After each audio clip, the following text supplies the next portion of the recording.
So we're going to start off on the Knicks end because we obviously have a Knicks fan on our show, and we have a Knicks fan as part of the family.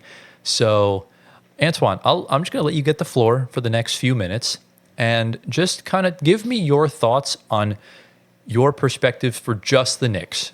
And then we'll get into the Wolves later. So give me your thoughts on how this helps the Knicks. Does it hurt the Knicks? Just your general thoughts for New York and going forward. How do you personally feel about it? I think the first thing I have to say is just a big thank you to Julius Randle.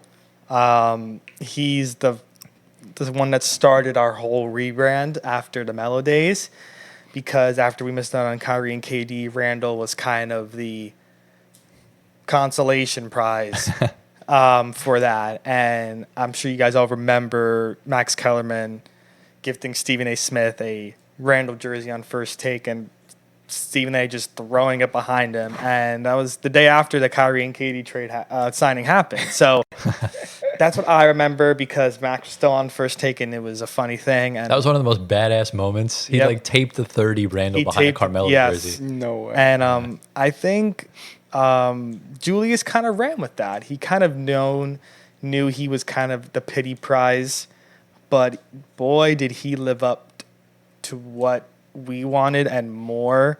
A guy that bleeds the orange and blue day in and day out. Couldn't ask for anything more. I know there were some rough times where we wanted him off the team and where we did want him on the team, but at the end of the day, after Carmelo, the player that's worn the orange and blue the best is Randle, and Brunson's going to be that after. But yeah, it's sad. I love Randle. He was one of my favorite guys. As much as we slandered him, he always showed up and never backed down from his hate. Was always the guy before Brunson when we needed him. And, I wish him the best in Minnesota. I know he's going to be out west. We're not going to be seeing him as much anymore. I'm still going to follow him because he's one of my favorite players. You'll see him next week in preseason. We will, but I'm excited for him in a not so big market media, I guess, capital, because they're a small market team. Yeah, I think he's going to enjoy that more for him, but also he went to a team that's competing for a championship like the Knicks right now, and is a lot closer than the Knicks in my own opinion. So, Devo, we only had one season of him. I really can't say much, but it was a good season. Said that he had to be a throw-in because it would have been great bench depth for us, because our bench is looking like slim pickings right now, besides like two players. But I understand because of the money. Cat's on a supermax that he signed last offseason, and they needed to balance the money out. Randle, of course, adds to that, and Devo is adding a little more money back to Minnesota as well. I'm fine with that because we have an abundance of guards. I would have preferred that over Josh Hart because we need big body guys like him in there. Transitioning now to who we acquired, which is Cat. We needed a center. We got a center. Is it the center that I wanted? No. I did not want Cat. But am I complaining? No. Okay. I'll take Cat because it is a team that's winning now. And Cat gives you the best opportunity to win now. Besides Jonas Valanciunas, Nick Richards, Walker Kessler, whoever the hell they were looking to get. Right. Cat is a proven all-star, proven star in this game when given the opportunity. The only concern that I have is the slander he's going to get from fans if he starts to play atrocious. Because we know what happened in Minnesota. It kind of took a damper on him. I think the only difference now with the Knicks is that he may not be asked to be doing a lot because of Jalen, and I'm expecting Mikal to play a big role scoring-wise. I think Cat's kind of the big upgrade to Mitchell Robinson, and I think it's an upgrade over Isaiah Hartenstein, actually. Can I interject really quickly? The trade was just finalized. The Hornets are receiving 3 second-round picks, 2 from the Knicks, 1 from Minnesota, along with Daquan Jeffries, Charlie Brown, and Dwayne Washington to make the salaries work. And Charlotte's also sending James Najee, who was this year's 31st pick, over to the Knicks. So now the trade's done, and that's it. So we didn't get Nick Richards as a backup. No. All right. You have two backup centers on your roster now. Yeah. But back to what I was saying. What I was saying about Cat. He's going into a big market, and we know that Cat is kind of a little sensitive. I would say a lot sensitive. Like I said, if he doesn't, I don't know how. I mean, as a Knicks fan, I'm not expecting him to be the scorer, but I'm expecting him. That's what he does. That's literally what he does. I think you're mixing up your philosophies with Cat and Mikal. They do the opposite things. I don't know. I want Cat should average over 20 points a game. He will. So yes, On that contract, he better be. he needs to average over 20 and 10, and it needs to be efficient. Come playoff time when it matters most, he cannot stink up the joint. He needs to show up because that's where we need him the most, as well as the regular season. But he's a 7-footer. We need a big body. He's more than a big body. He shoots. He can defend. I'm a big fan of Cat. I've always loved Cat. I've never had any slander for him. If we got Rudy Gobert, I would have had a lot of slander.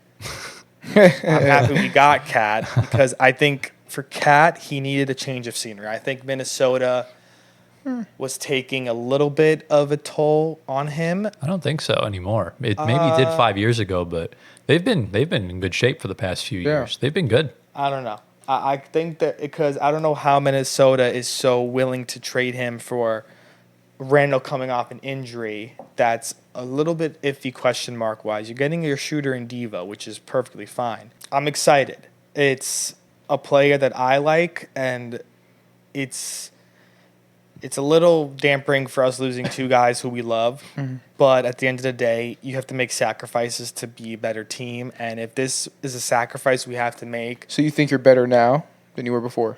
100%. Okay. I think we improved drastically for the starting five. Mm-hmm. I think we have a little more clarity now of the starting five, with Randle gone now and Devo gone. Mitch is presumably the backup big. And there's more clarity with the starting five and chemistry-wise, and then we know the bench. Because with Devo, Randle, Mitch, you were figuring out pieces, who was going to start, Hart to the bench, who's Devo to the bench. You know, it's a little mix and match. But now you kind of have a definitive five that are going to be out there opening night, and then you have your bench going forward. Okay. Well, Tyler, let me ask you this. All right, let me hear it. Whose team is it? Is it Cat's team or is it Brunson's team? It's going to be Brunson's team. Okay. I think we all know this. That's why he took the pay cut, so they can get other pieces. Makes a lot of sense why he took the pay cut. Taking it for Cat is something, not really many people expected anything like that. And yeah, look, I mean, I can tell you that Devo was not a throw-in in this trade because Mitchell Robinson was offered instead for the past 2 months, and they've said no. Yep. Mm-hmm. The first-round pick was really the important thing for Minnesota because they gave like 5 first-round picks for Rudy Gobert. So at least they got some sort of capital back, along with getting Randle and Devo. But we'll talk about the Wolves in a bit. It is Brunson's team. Okay. But Cat's going to really need to step up. So who's taking the last shots?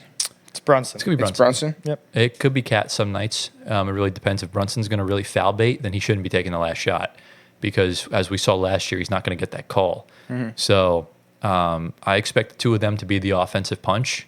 And then, everyone else will kind of do their part in whatever they can. Mm-hmm. Look, I mean, I guess the one positive throughout this trade is that the Knicks can now use some flexibility. Like you even can play Cat with Mitchell Robinson on some nights. But yeah, in my honest opinion, I don't really like this trade for the Knicks. Okay.